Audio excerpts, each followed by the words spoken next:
C'est au choix. Et les choses, c'est vous qui les faites.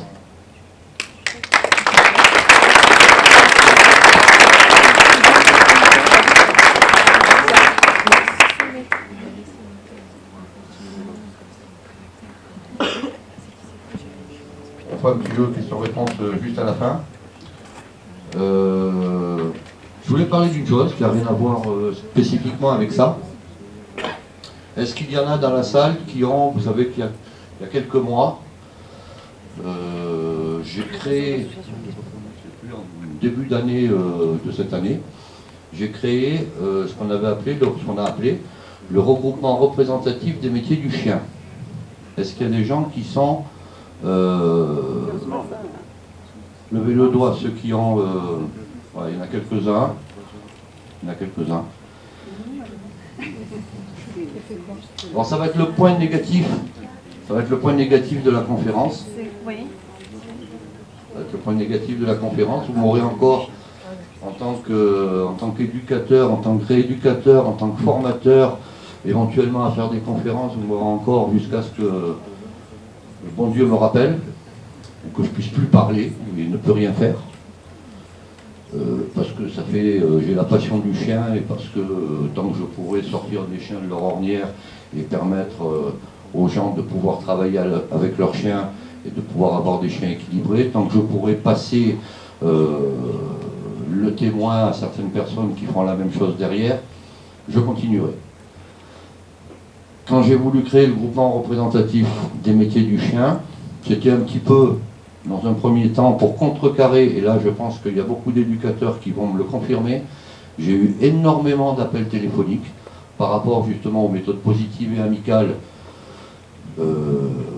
qui traitent sur les réseaux sociaux, sur des gens comme moi, des gens où on démontre que la hiérarchisation est non seulement utile mais bénéfique pour le chien, où on emploie des méthodes qui sortent et qui utilisent ce que le chien utilise lui-même. On se fait traiter de tous les noms. Lisez, vous allez sur des méthodes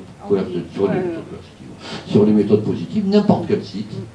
Ceux qui ne font pas les méthodes positives avec du bonbon, ce qu'ils appellent le bonbon, hein, c'est-à-dire de la bouffe, sont des tortionnaires. Sont des... Ils n'aiment pas les animaux.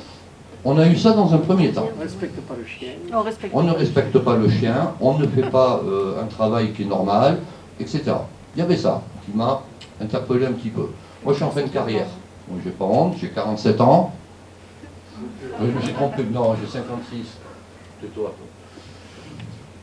J'ai 56 ans, je suis en fin de carrière, moi. Hein. Dans 7-8 ans, je prends le bateau, je pars à la pêche. Hein.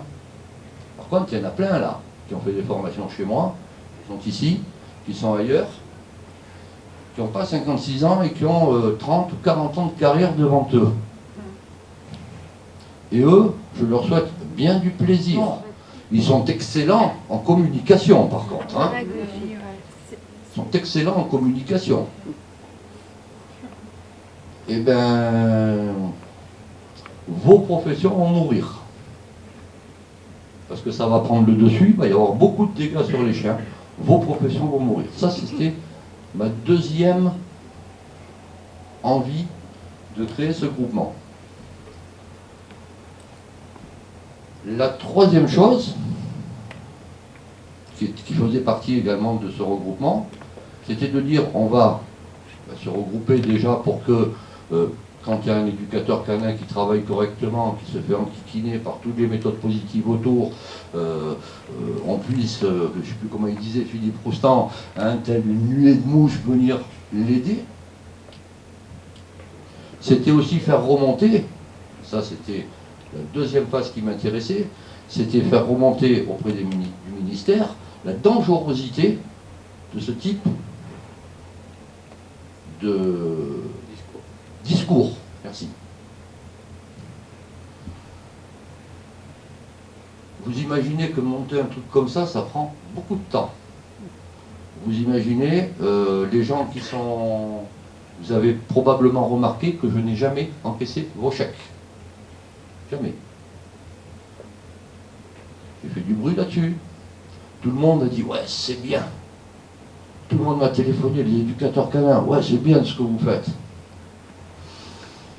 À l'heure actuelle, je dois avoir une trentaine d'adhésions, 30 ou 35 adhésions. Tout le monde se plaint. Eh ben, excusez-moi, mais vous vous plaindrez sans moi, parce que moi, je me suis assez bagarré. Je continuerai à me bagarrer pour le chien. Je continuerai à me bagarrer pour le chien, je continuerai à faire des formations, à former des gens, à sortir des chiens. Par contre, je ne vais pas m'enquiquiner pour les autres. Ça, c'est une décision que j'ai prise.